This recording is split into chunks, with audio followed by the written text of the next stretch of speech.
Hello, booktube. Welcome to Revenant Reads. I'm Ben, and this is my monthly wrap-up for March of 2021. So I got a decent amount of reading in this month. A couple works of nonfiction, then I read some fiction for the middle grade March book challenge. So first of all, my nonfiction. Started off the month by reading Weapons in Warfare in Dynastic Egypt by Rebecca Dean. And this is a work that uses some hands-on archaeology to look at different weapons, experimental archaeology, looking at the weapons, different kinds of damage. She also does discuss the role of women in Egyptian warfare, trying to apparently right a past wrong of a lot of misconceptions about women's roles in ancient Egypt, and especially in terms of warfare. I did enjoy this one. I kind of wish that the experimental archaeology was a little more enlightening as far as the durability of the weapons and everything, but this definitely did give me a decent amount of background knowledge on Egyptian warfare. I also read two books on Japanese war crimes. I do have I have an interest in the history of Japan. I do teach a unit on it to middle school students.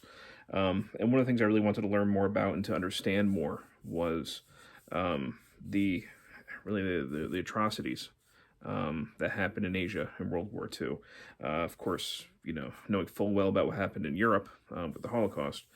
But I thought I owed it to myself to really try to understand it as much as possible. So the first thing I read was Knights of Bushido, A History of Japanese War Crimes During World War II by Lord Russell of Liverpool. Originally published in the 1950s, Lord Russell was a part of the Nuremberg trial and also the Tokyo Tribunal. And this is kind of a lawyerly listing of the various crimes that the Japanese committed. It is not a complete list. There's plenty that's left out, but it is still harrowing stuff nonetheless. Even more harrowing than this, though, was the follow-up read, and that was The Rape of Nanking by Iris Chang, whose the author's own story is tragic and tied in with this book. And here she goes through the invasion of Japan, the invasion by Japan of China, and the 6 weeks of horror that happened in Nanking.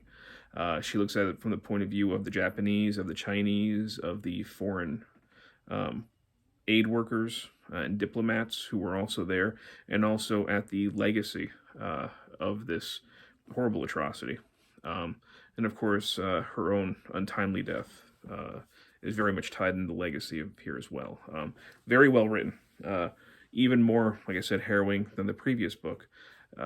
You feel in danger of being desensitized or numbed by how much violence occurred in here. But I highly recommend this one. Now for the middle grade March TBR, I read 5 books. The first one, we've got C.S. Lewis, The Magician's Nephew. The first of the Narnia books, not the first written, but intended to be the first one read when he had finally gone through the series. It's kind of a prequel to The Lion, the Witch, and the Wardrobe. Certain aspects I really like. I love the kind of destroyed, abandoned city. I think that this book is at its strongest when it stays away from allegory.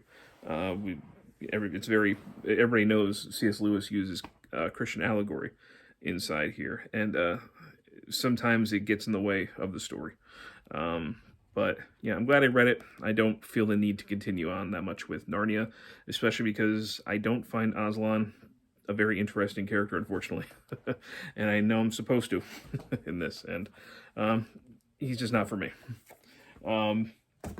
Also read Roald Dahl's Matilda. I read this one with my son. He really enjoyed it. What struck me was the found family aspect, the depiction of a girl who is really abused by her biological family, and how she manifests. She manifests powers in order to help deal with the difficult grown-ups in her life. This is not one that I read as a kid, but I'm glad I read it, and my son cracked up quite a few times. But Adele is not an author who shies away from dark things inside children's books, and I think it's important for children to be exposed to those things in a safe place. So, yeah, I did like this one. Next one was a reread for me. I read this one when I was probably in 5th or 6th grade, maybe. Avi, the Man Who Was Poe. This is one of my first experiences with Poe. I knew him from The Raven. I knew him as a dark kind of horror author. And this gave me a little bit more insight when I was a kid into his time period. This takes place in Providence in 1848, where he's helping this kid, Edmund, try to find his lost sister. So it is a mystery, but it has a lot of the trappings of Poe stories, draws a lot of inspiration from actual historical events.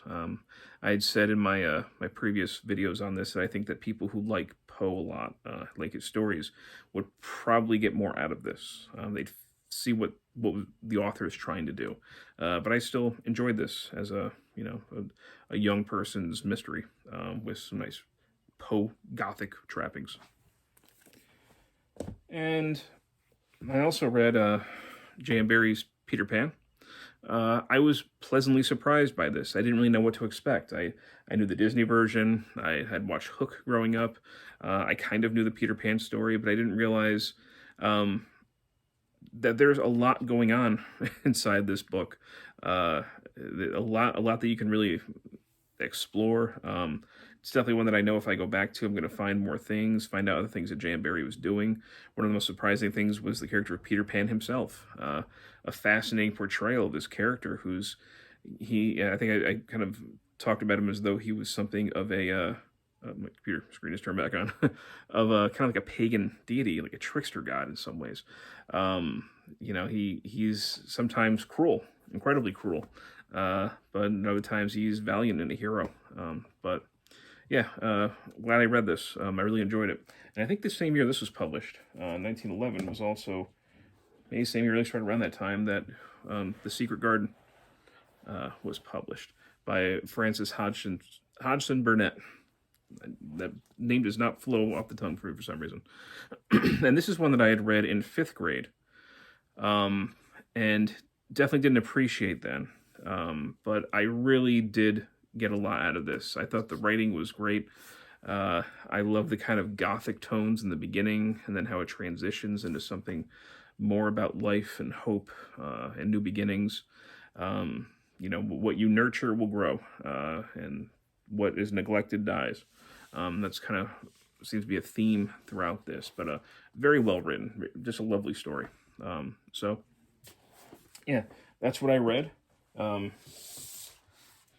a bad stack for a month, and yeah, there it is. Thank you, BookTube.